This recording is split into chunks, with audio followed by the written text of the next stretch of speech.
Gold trusted gold buyers. మీరు తాకట్టు పెట్టిన బంగారాన్ని విడిపించి ఈ రోజు ఉన్న మార్కెట్ ధరకు కొనబడును. నమస్తే, welcome to I dream inside politics with కవిత.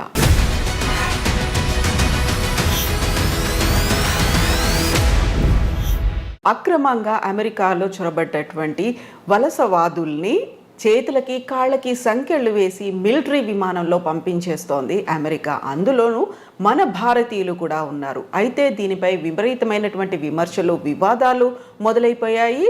ఈ నేపథ్యంలోనే ప్రధానమంత్రి నరేంద్ర మోదీ 12-13 తారీఖుల్లో అమెరికాలో పర్యటించబోతున్నారు. పరిస్థితుల్లో ఏమైనా మార్పు వస్తుందా? ఏం జరగబోతోంది? మనతో పాటుగా ఉన్నారు డాక్టర్ జయప్రకాష్ నారాయణ గారు. సార్ నమస్తే. నమస్తే కవిత. సార్, గతంలోనే మనం మాట్లాడుకున్నాం, ట్రంప్కి ఒక సిద్ధాంతం అనేది లేదు, తను ఏది పట్టుబడితే అది చేసేస్తారు అనేది. నిజంగా ఇంతమంది వలసదారులు వచ్చారు, అందులోనూ మెక్సికో, ఎల్ సాల్వడార్ తర్వాత భారతీయులు అత్యధికంగా ఉన్నారు అనుకున్నప్పుడు వాళ్ళని కూడా పంపించడం అనేది కొంచెమన్నా వాళ్ళని ఒక మర్యాదపూర్వకంగా గౌరవంగా చూడలేదు. ఎందుకు కాళ్ళకి చేతులకు బేడీలు వేసి ఎందుకు పంపిస్తున్నారు అనే మాట సార్ ఎలా చూస్తున్నారు మీరు? మన కోణ నుంచి చూస్తే పాపం ఏదో బతుకు తెరువు కోసం పోయారు, వాళ్ళని పంపించేటప్పుడు ఇంత అవమానించి పంపించాలని మనకు అనిపిస్తుంది. సహజం, అది సహజంగా దేశంలో కొంత ఆవేదన ఉంటుంది. కానీ ఇంకో కోణం నుంచి చూడండి మీరు, అక్రమంగా వెళ్ళిన వాళ్ళు అంటే నేరస్తులు, ఏదో అన్ని వేసాలుండి అక్కడ చిన్న చిన్న పొరపాటు జరిగిన వాళ్ళు కాదు. లక్షల రూపాయలు ఈ మాఫియాకి, ఏది అక్కడ ట్రాఫికింగ్ దళారులకి ఇచ్చి వెళ్ళిన వాళ్ళు, నిరుపేదలు కూడా కాదు. 30-40 లక్షల రూపాయలు ఎవరు ఖర్చు పెట్టగలరు? అది ఒకటి. రెండోది, మన విమానాల్లో వాళ్ళని తీసుకొస్తే మన దేశానికి పద్ధతి వేరు. వాళ్ళ విమానాల్లో వాళ్ళు పంపిస్తున్నారు, ఎవరు ఒకళ్ళని కాదు. ఆ ప్లేన్లో ఉన్న వాళ్ళంతా ఇలా వచ్చిన వాళ్ళే. వాళ్ళు చాలా డెస్పరేట్ అయిపోయారు అనుకోండి. డెస్పరేషన్తో వెళ్ళింది అక్కడికి. విమానాన్ని మధ్యలో హైజాక్ చేశారనుకోండి, వీళ్ళందరూ ప్రయాణికులు అందరూ కలిసిపోయి హైజాక్ చేసేదో దాష్టికానికి పాల్పడారు అనుకోండి, అప్పుడు ఏమవుతుంది? ఇప్పుడు వాళ్ళని అడిగితే వాళ్ళు ఆ మాట చెప్తారు. ఎందుకంటే మొత్తం విమానంలో కొన్ని సినిమాల్లో మీరు చూసుంటారు, నేరస్తుల్ని జైళ్ళకి వెళ్ళిన వాళ్ళని విమానాల్లో తరలిస్తుంటే వాళ్ళంతా హైజాక్ చేయటం అలాంటి సినిమాలు నాటకీయంగా అనిపించవచ్చు. కానీ విమానంలో ప్రయాణికులు అందరూ కూడా నేరస్తులైనప్పుడు, వాళ్ళ దృష్టిలో చాలా ఫ్రస్ట్రేషన్లో, చాలా డెస్పరేట్గా ఉన్నప్పుడు వాళ్ళందరూ కలిసి అది విమానంలో వెళ్తున్నారు, రైల్లో వెళ్ళట్లా, బస్సులో వెళ్ళట్లా. ఆ విమానాన్ని ఏమన్నా చేస్తే ఏమవుతుందని చెప్పిన భయం వాళ్ళకు ఉంటుంది. కాబట్టి వాళ్ళ ఫిజికల్గా అదుపు చేయటం, వాళ్ళు పారిపోతారు. విమానంలో ఎక్కడ పారిపోతారు? విమానంలో అందరూ కలిసి దాడి చేస్తే ఆ సిబ్బంది మీద, విమానాన్ని హైజాక్ చేసి ఎక్కడో సివిలియన్ ఏరియాలో క్రాష్ చేస్తానో, మరొకటి చేస్తానో, ఇంకోటి చేస్తానో ఏమవుతుందని చెప్పిన భయం వాడుకుంటుంది. అంచేత నా దృష్టిలో పరిష్కారం దానికి ఏంటంటే, ఈ చిన్న అంశానికి, నిజమైన అంశం ఇది కాదు. నిజమైన అంశం అక్రమంగా వెళ్ళే వాళ్ళని ఆపించాలి. మనం కూడా మన ప్రయోజనాల దృష్ట్యా. సక్రమంగా వెళ్ళే వాళ్ళకి నైపుణ్యంతో డాక్యుమెంట్స్ వెళ్ళే వాళ్ళకి ఇబ్బందులు లేకుండా ఉండేట్టుగా మనం వాళ్ళతో కూర్చొని ఏర్పాటు చేసుకోవాలి. అది నిజమైన అంశం. మధ్యలో ఈ కొన్నాళ్ళకి మందేస్తూ ఉన్నాళ్ళు గుడిపోయినట్టుగా ఈ చిన్న అంశం మొత్తం చర్చలు పక్కన పట్టిస్తుంది. కానీ దీనికి నా దృష్టిలో పరిష్కారం, మీరు మీ విమానాల్లో గౌరవంగా మాకు దగ్గర తీసుకోండి అని చెప్పంటే దొరకదు. ఈ ప్రశ్న సమాధానం మన దగ్గర లేదు. మనం హామీ ఇవ్వగలమా? విమానంలో కూర్చునే వాళ్ళంతా కూడా ఏ రకంగా లేకుండా చాలా మర్యాదగా ఉంటారని. మామూలుగానే విమానంలో ప్రయాణం చేస్తుంటే ఎయిర్ హోస్టెస్ మరొకళ్ళు చాలా అవమానిస్తుంటారు, అరుస్తుంటారు మన కల్చర్లో. అలాంటి కొన్ని సంఘటనలు చూస్తుంటాం. కాబట్టి మా విమానాల్లో మేము తెచ్చుకుంటాం. ఒకసారి మీరు మాకు అప్పు చెప్పాక వాళ్ళ బాధ్యత మాది అని మనం తీసుకుని అవ్వకండి. మనం సంఖ్యలు వేస్తామో వేయకుండా ఉంటామో అంత మన బాధ. అప్పుడు గొడవ లేదు. అలా పరిష్కారం ఆలోచించాలి తప్ప ఇది భారత్ను అమెరికాకి మధ్య యుద్ధంగా ఈ విషయాన్ని భావించకూడదు. ఉద్రేకంతో మనం సాల్వ్ చేయాలి. ఆ అవతల వాళ్ళ బాధ కూడా గురించి. మన దేశం నుంచి ఉదాహరణకి పాకిస్తాన్కు మరో దేశంలో నేరస్తుని మనం పంపించాం. మనం అమెరికా స్థాయి కాదు. అప్పుడు మన దేశంలో ఉండాలని వాళ్ళని కోరుకోవట్లేదు. కానీ బాగా ఇక్కడే ఉండాలని కోరుకున్నది వాళ్ళకి. అక్కడికి పోతే బీతి వెంటనే గందరగోళం ఉంది. మరి వాళ్ళని ఏదో రకంగా కట్టడి చేయకపోయినట్టయితే, విమానాన్ని వాళ్ళు పక్కదో పట్టిస్తే ఏమవుతుంది? అంచేత మన విమానాల్లో మనం తెచ్చుకున్నట్టయితే ఇబ్బంది ఉండదు. కాకపోతే సార్, ఇప్పుడు మాల్యా లాంటి వాళ్ళని, నీరవ్ మోదీ లాంటి వాళ్ళు, మెహుల్ చోస్కి వాళ్ళని కోట్లాది రూపాయలని వాళ్ళకి రైట్ ఆఫ్ చేసేసి వాళ్ళు ఎక్కడున్నారో తెలీదు, తెలిసినప్పటికి కూడా వాళ్ళని తీసుకువచ్చే ప్రయత్నాలు ఇవన్నీ జరగనప్పుడు వీళ్ళు పాపం అమాయకంగానో లేకుంటే ఇంకెవరి మాటలో నమ్మి వెళ్ళిపోయిన తర్వాత వీళ్ళని అంత అమానవీయంగా తీసుకురావాలనేది ఇక్కడ డ్యూయల్ రోల్ ఉందా సార్? రెండుకి తేడా ఉంది. మనం చాలా ఎమోషనల్గా చేస్తున్నాం. నీరవ్ మోదీ కానీ మాల్యా కానీ క్రమక్రమంగా తిరిగి వస్తున్నారు ఇండియాకి. వాళ్ళు ఆ దేశంలో ఎవరే దేశంలో ఉన్నా ప్రజాస్వామ్య దేశాల్లో రాజ్యాంగం కింద వాళ్ళ హక్కులు స్వేచ్ఛలు ఉన్నాయి, ప్రాథమిక హక్కులు స్వేచ్ఛలు ఉన్నాయి.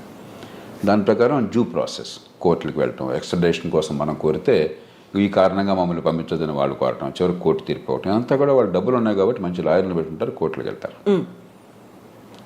అంతేగాని మనం తీసుకోవడం మన చేతుల్లో లేదు. మనం ఎవరం కూడా నీరవ్ మోదీనో మాల్యానో మరొకరినో తీసుకురావద్దని మనం అనుకోవటం కాదు. ఆ దేశంలో పోయి దాడి చేసి వాళ్ళని తీసుకొచ్చే శక్తి లేదు, అధికారం లేదు మనకి. వాళ్ళు మనకు పంపించడానికి సిద్ధపడాలి. దానికి ఒక ప్రాసెస్ ఉన్నది. ప్రపంచంలో ఎంత కుబేరుడైతే అంత ప్రాసెస్ ఆలస్యం అవుతుంది. కోర్టులో అంత గట్టి లాయర్లను పెడతారు, అంతగా వాయిదా వేస్తూ పోతుంటారు. అంతే తప్ప ఇక్కడ వీళ్ళని మనం తీసుకురావటంలా. ఆ దేశంలో చట్టాలు ఉల్లంఘించారు, అక్కడ కోర్టులు వీళ్ళ కేసులు ఒప్పుకోలేదు కాబట్టి విధిగా రావాల్సి వస్తుంది. అలా చూడాలి తప్ప దీని పెద్దాన్ని మనం ఒక ఎమోషనల్ కోణం నుంచి చూస్తే పరిష్కారం రాదు.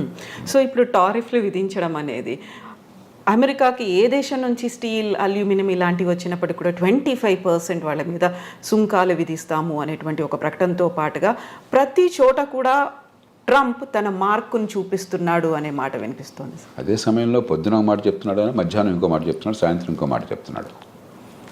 మామూలుగా ఏంటంటే పరిపాలనలో ఎప్పుడు కూడా విధానం ఏం కావాలని మల్లగొల్లాలు పడుతూ ఉంటారు. కొందరు ఇలా చేస్తే బాగుంటుంది అంటారు, మరికొందరు అలాగా దానిలో ఇబ్బందులు ఉన్నాయి, ఇలా చేస్తే బాగుంటుంది అంటారు, మరికొందరు ఇంకో రకంగా అంటారు. ఇవన్నీ చర్చించుకుని నిగ్గు తేల్చి చివరికి ఏది మంచి విధానం ఆలోచించి అప్పుడు పై స్థాయికి పంపిస్తారు. ఓ ప్రధానమంత్రి స్థాయిలో, దేశ రాష్ట్రపతి స్థాయిలో, ప్రభుత్వ స్థాయిలో ఇవన్నీ ఈ ఆలోచనలు, ఈ లాభ నష్టాలని బేరీ చేసుకుని పంపిస్తారు. ట్రంప్ ఏమవుతుంది, పురులో ఏదో ఆలోచన పడుతుంది, వెంటనే ఆయన దేశాధినేతగా ప్రకటించేస్తున్నాడు. మధ్యాహ్నానికి అది కష్టం అనిపిస్తుంది, వెంటనే మార్చుకుంటున్నాడు. పొద్దున్న ప్రకటించినప్పుడు ఆయన బృందం అంతా వైట్ హౌస్లో ఆయన కేబినెట్ మంత్రులు కానీ లేకపోతే ఆయన ఉన్నతాధికారులు కానీ నేచురల్గా నాయకుడు దేశాధినేత ఆదేశం ఇచ్చాడు కదా ఆయన సమర్థించాలా. మధ్యాహ్నం మాట మారుస్తున్నాడు, మళ్ళీ దీన్ని సమర్థించాలా. సాయంత్రం ఇంకో మాట చెప్తున్నాడు, మళ్ళీ దాన్ని సమర్థించాలా. అంటే ఒక తొగ్గలకి వ్యవహారంలాగా తయారవుతుంది. ట్రంప్ కూడా నిలకడగా కొన్ని విషయాల్లో నిలకడగా అనిపించవచ్చు. ఇమిగ్రెంట్స్ ఉండటానికి వెళ్ళలేదు, అక్రమంగా వచ్చినటువంటి ఇమిగ్రెంట్స్ ఉండటానికి వెళ్ళలేదు, అక్కడ కన్సిస్టెంట్గా ఉన్నాడు. మంచి చెడు పక్కన పెట్టండి. అలాగే మరికొన్ని విషయాలు, కానీ కొన్ని విషయాల్లో పొద్దున మధ్యాహ్నం సాయంత్రం ఒక్కసారి ప్రభుత్వం మాట 2-3 సార్లు మారిపోతుంది. అది ఏ దేశానికి మంచిది కాదు. విధానాలు లోతుగా ఆలోచించాలి, తొందరపడి నిర్ణయాలు చేయకూడదు, అన్ని రకాలుగా పూర్వాపరాలు పరిశీలించాలి. వినదగిన ఎవరు చెప్పినా అని చెప్పని మీరు ఏదనుకుంటున్నా దానికి వ్యతిరేకంగా చెప్పేవాళ్ళ మాట కూడా ఆలోచించి నిర్ణయం తీసుకోవాలి. తీసుకున్నాక నిలకడగా ఉండాలి. ఇప్పుడు ఆలోచించకుండా తొందరపడి నిర్ణయాలు, నిలకడ లేకుండా వెనక్కి వెళ్ళటం జరుగుతుంది. ఇప్పుడు జన్మతః పౌరసత్వం రద్దుకు సంబంధించి చేసినటువంటి అనౌన్స్మెంట్ అది ఏ దిశలో ముందుకెళ్తుంది అనుకుంటున్నారు సార్? అది జరగదు. ఆ దేశంలో కోర్టులు అంగీకరించవు, ఆ దేశంలో రాజ్యాంగం ఒప్పుకోదు. రాజ్యాంగాన్ని మార్చడం ఎవరి తరమో కాదు. అయితే ఒక్కటే అవకాశం ఉన్నది, ఇది సుప్రీంకోర్టు దాకా వెళుతుంది. బహుశా వెళితే సుప్రీంకోర్టు తీసుకోవాలనేది. మన దేశంలాగా ప్రతి కేసు సుప్రీంకోర్టు తీసుకోవద్దు. అక్కడ కింద కోర్టులో దీన్ని ఆపేశారనుకోండి, సుప్రీంకోర్టు తీసుకోకపోవచ్చు అసలు. మన దేశంలో ప్రతి చెత్త చెదారం ప్రతి కేసు వెళ్ళిపోతుంది సుప్రీంకోర్టుకి. అక్కడ అట్లా ఉండదు. ఏడాదికి 100 కేసులు చూస్తారంతే. వాళ్ళు ముఖ్యం అనుకున్నాయి, మిగతావన్నీ అప్లికేషన్ పెట్టి మాత్రం కోర్టుకు తీసుకురావాలి. ఊరికే డాకెట్ షీట్ నిండిపోతుంది, కోర్టుకు వేరే పని ఉండదు. ఒకవేళ తీసుకుంటే సుప్రీంకోర్టు తిరస్కరిస్తుంది. కానీ బహుశా ఏది ఆమోదించే అవకాశం ఉంది అంటే గట్టిగా ప్రభుత్వానికి వాదించే అవకాశం ఒకటి ఉన్నది. అక్రమంగా తల్లిదండ్రులు కనుక దేశానికి చొరబడ్డట్లయితే, ఏ రకమైన డాక్యుమెంట్ వేసా లేకుండా అలా చొరబడ్డాక ఈ దేశంలో బిడ్డలను కన్నట్లయితే వాళ్ళకి పౌరసత్వం రాజ్యాంగంలో పదజాలం ప్రకారం వాళ్ళకు కూడా ఉంటుంది, ఆ దేశంలో పుట్టారు కాబట్టి. కానీ రెండో పార్ట్ పదజాలం మళ్ళీ కొంచెం సందిగ్ధంగా ఉంది. కాబట్టి దేశంలోకి రావడమే అక్రమంగా ఉన్నారు కాబట్టి అక్రమంగా వచ్చిన వాళ్ళకు, అక్రమంగా ఉన్న కాలంలో పుట్టితే వాళ్ళకి లేదు అని చెప్పి బహుశా కోర్టు ఒప్పుకోవచ్చు, మనకు తెలియదు. కాబట్టి భారతీయులకి ఇప్పుడు ఈ రకంగా అక్రమంగా వెళ్ళిన వాళ్ళకి ఇబ్బంది అవుతుంది. కానీ 195 మంది భారతీయులు ఈ దేశం నుంచి అమెరికా పోయేది చదువుకున్న వాళ్ళు, నైపుణ్యం ఉన్నవాళ్ళు, ఆ దేశంలోనే ఉన్నత విద్యను పొందిన వాళ్ళు చాలామంది, నైపుణ్యం వల్ల చాలా పూర్తిగా పద్ధతి ప్రకారం వీసా పొందిన వాళ్ళు. వాళ్ళకి ఎలాంటి ఇబ్బంది ఉండదు. మన ఊరికి అనవసరంగా కంగారు పడిపోయేది కంపెనీపోతే అనుకోవడం తప్ప నాకు 100% వాళ్ళు ఏమాత్రం అనుమానం లేదు. కానీ అక్రమంగా చొరబడిన తల్లిదండ్రులకు పుట్టిన సంతానమైనట్లయితే సుప్రీంకోర్టు బహుశా వేరే స్టాండ్ తీసుకోవచ్చు. సార్ మీరు ఇప్పుడు 95% ప్రాపర్ మెథడ్లో వెళుతున్నారు అనుకున్నప్పుడు మిగతా 5%ని విమానాల్లో ఆ దేశాలకు పంపిస్తుంది. మన భారతదేశం వాళ్ళని ఎలా ట్రీట్ చేయాలి, ఏం చేయాలంటారు? అవగాహన కల్పించాలా మళ్ళీ? అవకాశం ఇప్పుడు అమ్మ ఈ దేశంలో 145 కోట్ల జనాభా ఉంది. 54 కోట్ల మంది పనిచేసేవాళ్ళు ఉన్నారు. దానిలో అత్యధికులు అసంఘటిత రంగం, రెక్కాడితే డొక్కాడిన వాళ్ళు, రేపు పొద్దున భోజనం ఎక్కడ దొరుకుతుంది తెలియని వాళ్ళు. కాబట్టి మన దేశంలో వాళ్ళేదో అక్రమ ఖర్చు పెట్టి అమెరికా వెళ్ళారు కాబట్టి వాళ్ళని ప్రత్యేకంగా నెత్తినెక్కించుకోవడం సాధ్యం కాదు. అందరి పౌరులతో సమానం. ఈ దేశంలో అందరికీ ఏ ప్రయత్నాలు చేయగలుగుతాం మనకున్న వనరులతో, మనకున్న పరిస్థితుల్లో, మనకున్న అవకాశాలతో ఆ ప్రయత్నాలు వాళ్ళకి చేస్తాం తప్పితే వీళ్ళని ప్రత్యేకంగా నెత్తిన పెట్టుకోవడం నేను చెప్పిన మాట రుచించకపోవచ్చు. వీళ్ళ దగ్గర మన దేశంలో 2 రోజులు కొంచెం ప్రచారంలోకి వస్తే అది ప్రపంచంలో మోస్ట్ ఇంపార్టెంట్ ఇష్యూ. అంటే భారతదేశంలో ఈ కోట్ల మంది భవిష్యత్తు అక్కర్లేదా మనకి? కాబట్టి ఖచ్చితంగా ఈ దేశంలో ఉన్న మేరకు ఆ పరిస్థితులను బట్టి అవకాశాలు ఉంటాయి. అక్కడి నుంచి వచ్చేవాళ్ళు మరి ఇంకోటి గమనించండి, అత్యధికులు లక్షలాది రూపాయలు ఖర్చు పెట్టి వెళ్ళిన వాళ్ళు. కాబట్టి వాళ్ళు కొంత సొంతంగా బతకగల వాళ్ళు, బతకలేని వాళ్ళు కాదు. అందులో మనం చర్చ చేసినప్పుడు కూడా పత్రికల్లో కానీ టీవీల్లో కానీ ఇదేది మిడిల్ ఈస్ట్ అనుకోండి, అక్కడికి వెళ్ళిన వాళ్ళు అత్యధికులు, కొందరు బాగా నైపుణ్యం ఉన్నవాళ్ళే, మిగతా వాళ్ళు పాపం కాయ కష్టం చేయడం కోసం వెళ్ళిన వాళ్ళు. అది ఇది ఒకటి కాదు. అంచేత మనం ఖచ్చితంగా సానుభూతి చూపెట్టాలి. అంతేగాని మిగతా అన్నీ వదిలేసి వీళ్ళ కోసం ప్రత్యేకంగా ప్రభుత్వాలు చేయమంటే మిగతా ప్రజలంతా ఏంటి? ఈ దేశంలో ఒక భేద దేశం, కోట్ల మంది అసంఘటిత రంగంలో ఉన్నారు. 185-90 మంది నెల జీతం లేనటువంటి కష్టపడి పనిచేస్తున్న వాళ్ళు, రెక్కాడి దగ్గర డొక్కాడిన వాళ్ళు. అందరి సంగతి పట్టించుకోవాలి ప్రభుత్వం. అందరితో పాటు తప్ప అందరికంటే ఎక్కువగా నెత్తిన పెట్టుకోవడం సాధ్యమూ కాదు, అవసరమూ లేదు. సో ఇప్పుడు మోదీ విజిట్ అనేది ఉంది సార్, రెండోసారి మా రాష్ట్రపతి అయిన తర్వాత వెరీ ఫస్ట్ టైం మీట్ అనేది ఉంది. ఏం జరుగుతుంది సార్? ఏమేమి ఎక్స్పెక్ట్ చేయొచ్చు మనం? ఇప్పుడు 3 విషయాలు. ఒకటి, ఇవన్నీ పక్కన పెడితే పార్టీ ఏదన్నా ఒకటి అమెరికాలో భారత్కి అమెరికాకి చాలా విషయాల్లో ఏకాభిప్రాయం ఉన్నది, ఉమ్మడి ప్రయోజనాలు ఉన్నాయి. అందుకనే వ్యూహాత్మకమైన ఒప్పందం, స్ట్రాటజిక్ అలయన్స్ అంటున్నాం. ఎందుకంటే చైనా ఒక పెద్ద భూతంలా కనిపిస్తుంది. వాళ్ళకి భూతం, మనకి భూతం, వివిధ కారణాల వల్ల. ఆ నేపథ్యంలో దాన్ని మరింత సంఘటితం చేయడం, బలోపేతం చేయడం. రెండోది, ఇవన్నీ ఒక రకంగా చిన్న చిన్న సమస్యలు, పెద్ద సమస్యలు కాదు. మనకేదో పేపర్లో హెడ్లైన్స్ ఉంది కాబట్టి అనిపిస్తుంది. కానీ ఒక 10,000 మంది 20,000 మంది అక్రమంగా చొరపడిన వాళ్ళని తిరిగి పంపించడం అనేది లార్జర్ కాంటెక్స్ట్లో చాలా చిన్న సమస్య. అమెరికాలో బహుశా 50 లక్షల మంది భారతీయులు ఉన్నారు. 10,000 మంది 15,000 మంది లక్ష ఏంటి అసలు? వాళ్ళంతా అధికారికంగా చట్టబద్ధంగా వీసాలతో వెళ్ళిన వాళ్ళు. కానీ ఇలాంటి చిన్న చిన్న ఉంటాయి. ఇవన్నీ కూడా పరిష్కారం ఉభయతారకంగా కొంత ప్రయత్నం చేయడం. కానీ కీలకమైనది ఏంటంటే వాణిజ్యం, అంతర్జాతీయ వాణిజ్యం. భారతదేశానికి అమెరికాతో మిగులు ఉన్నది, కానీ పెద్ద మిగులు లేదు. పెద్ద మిగులు ఉన్నది అమెరికాకి కెనడాతో ఉన్నది, అంతకంటే ఎక్కువ మెక్సికోతో ఉన్నది, చైనాతో, మెక్సికోతో, కెనడాతో ఉన్నాయి. వియట్నాంతో దాదాపు $62 బిలియన్ మిగిలి ఉన్నది. చిన్న దేశం, గోచిపాత దేశం. మంది 60 బిలియన్ డాలర్లు, మంది $30 బిలియన్ అంతా మిగిలింది మనకి, భారత్కి. అమెరికా ఒక్కటే పెద్ద దేశం, మనకి అసలు మిగిలి ఉన్నది. తగ్గించాలని ఒత్తిడి ఉంటుంది. అందుకనే మన బడ్జెట్ కూడా కొంత మనం దిగుమతి సుంకాలు తగ్గించే ప్రయత్నం చేశాం. ఉభయతారకంగా ఆయన మనసును గుర్తిరిగి కాస్త ఆయన్ని ప్రసన్నం చేసుకోవటం, అదే మన ప్రయోజనాలను కాపాడుకోవటం. మనం నష్టపోకూడదు. అవతల వాళ్ళకి మీరు అంత భీష్మించి కూర్చున్నప్పుడు వాళ్ళకి ఏదో కొన్ని చూపెట్టాలి. కాబట్టి వాణిజ్యం విషయంలో ఏం చేయాలి? ఈ 3 ప్రధానమైన అంశాలు అవుతాయి చర్చలో. సో మన దగ్గర నుంచి వస్తున్నటువంటి దిగుమతుల మీద కూడా విపరీతమైనటువంటి సుంకం పెట్టబోతున్నారు, టారిఫ్లు విధిస్తారు అనే మాట అంత ఎక్కువ ఉంటుంది. వీళ్ళకి మనకి ఏంటంటే ఇదిగో పుల్లాడి ఇదిగో తోక అంటున్నాం మనం. మెక్సికో నుండి కెనడా మీద సుంకాలు పెడతా ఉన్నారు, మళ్ళీ వెంటనే మధ్యాహ్నానికి మార్చేశారు, సాయంత్రం ఇంకోటి అన్నారు. మన మీద కూడా ఇవన్నీ ఏంటంటే నెగోషియేటింగ్ టాక్టిక్. ఒక ప్రభుత్వాధినేత నెగోషియేటింగ్ టాక్టిక్స్ మనకి సంప్రదింపుల్లో మాట్లాడేటువంటి వాటిని అనాలోచితంగానో లేకపోతే తాత్కాలికంగానో విధానంగా అంత ఆర్భాటం చేసి ప్రకటించకూడదు. ట్రంప్ స్టైల్ అది, ఆయన తీరే అది. మనం ఏం చేస్తాం, ఆయన తీరు మార్చలేం కదా. పుట్టుకతో వచ్చిన బుద్ధి పుట్టుకలతో కానీ పోదని చెప్పిన మన చేతుల్లో ఏం లేదు. అంచేత మన మీద కొంత ఒత్తిడి మన మీద ఉంటుంది, కానీ భయంకరంగా ఏముండదు. మనం కూడా కొంచెం ఉభయతారకంగా వ్యవహరించినట్టయితే, మన ప్రయోజనాన్ని కాపాడుకుంటూ ఒడుపు వ్యవహరించినట్టయితే మనకి పెద్దగా నష్టం ఉండదు.